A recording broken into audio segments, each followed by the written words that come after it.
considerations for people diving into this. Historically, investors have looked a lot at boards, and that is enormously critical for many things, of course, but within D&I especially.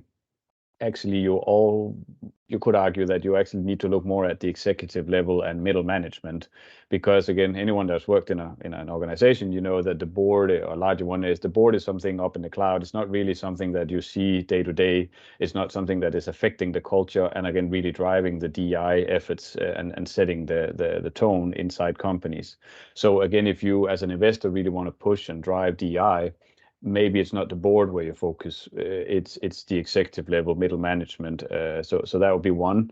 Another consideration is, again, I think Sachi mentioned it around sort of setting different expectations to different places around the world. So contextualizing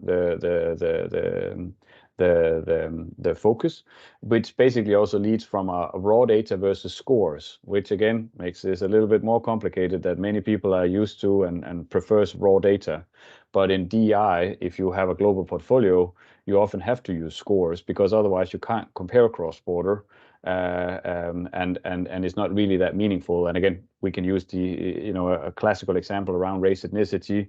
If I join a company in Denmark, I won't really increase the race ethnicity diversity. If I do it in Uganda, I most likely will.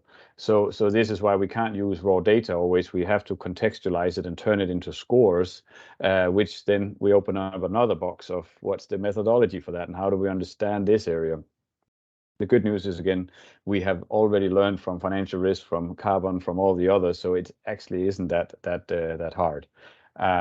I think the final question is maybe more also to asking what's the risk of not doing it, and that is maybe back to Amandine, your around the different categories of maturity, but even starting with the obvious around the reputational risk, right? We're seeing a lot not fully understanding their exposure in their existing portfolios, and that can lead to down performance, especially in B2C companies down the road.